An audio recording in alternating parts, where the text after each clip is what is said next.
Hello everyone, welcome to this week's portfolio recap. We will be going over any changes in my portfolio along with a weekly news roundup and a quick preview for next week. So let's get right into it.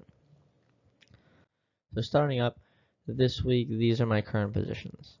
As we can see, the biggest loss was on SoFi in terms of percentage loss. However, Vici, being the biggest position in my portfolio, has caused me to lose the most amount of equity. This week, my total loss is about $375 in capital losses, and as Vici, has conceded to sell off, I have bought 13 more shares with a deposit of $275.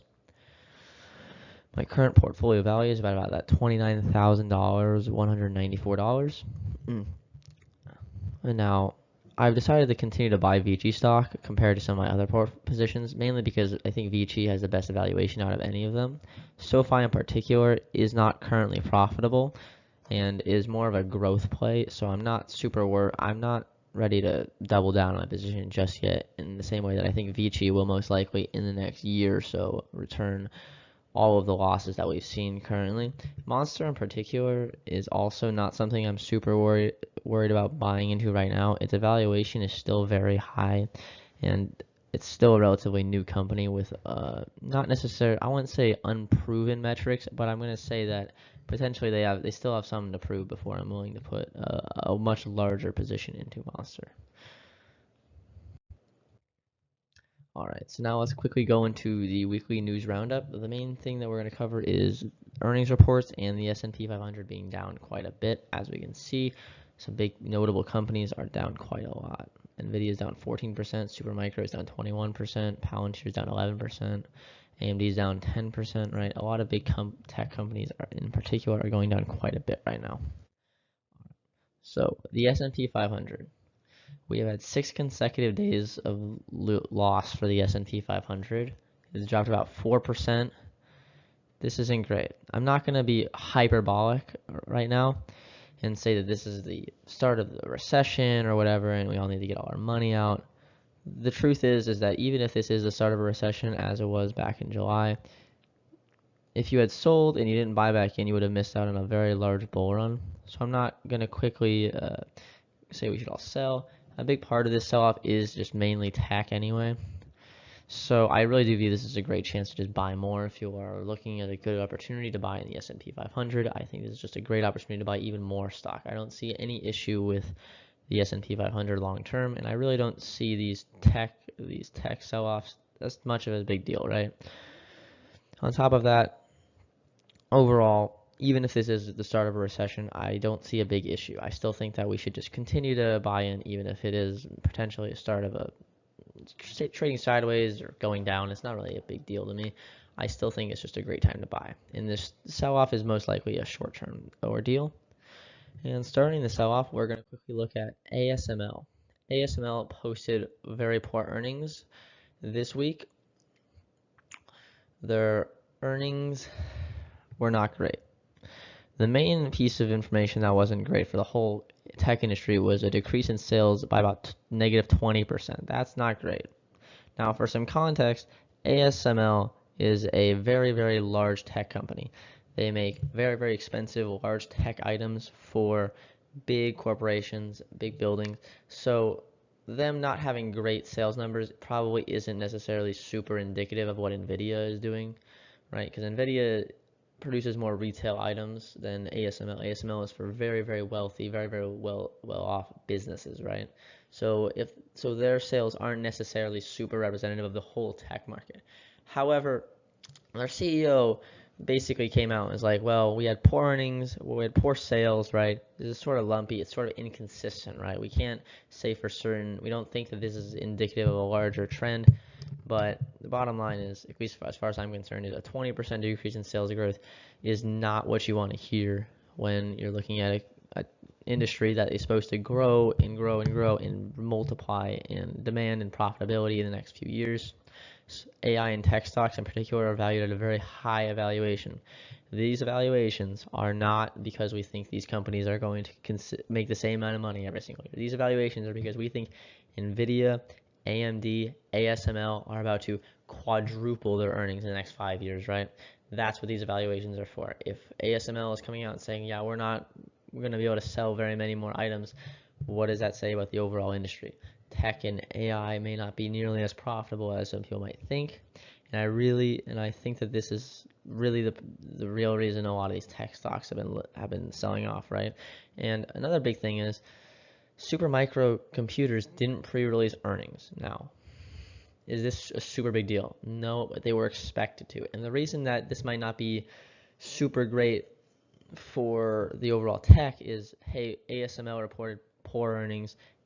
Supermicro computers didn't want to pre-release earnings. Maybe it's because they're bad. Maybe the entire tech industry is going to see a bit of a pullback in profitability. And again, with these evaluations, a pullback on drop in profitability will mean a big drop in stock price, because these evaluations are priced that these companies aren't going to do anything wrong, right? These companies are going to continue to be super very profitable.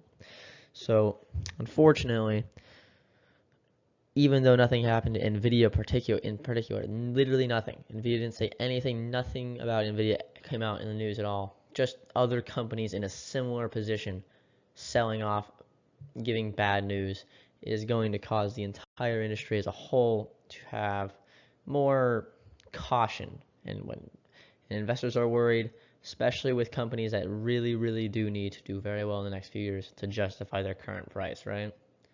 Another company that's not doing great, we're going to look at Netflix now. Netflix dropped about 11% this week, despite posting what I would consider very, very strong earnings. They beat their revenue, they beat their income.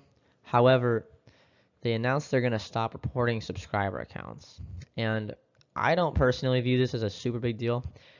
However, I do understand why a lot of people might be very concerned, right? Netflix makes all of their money, for the most part, off of selling a service for a subscription, right?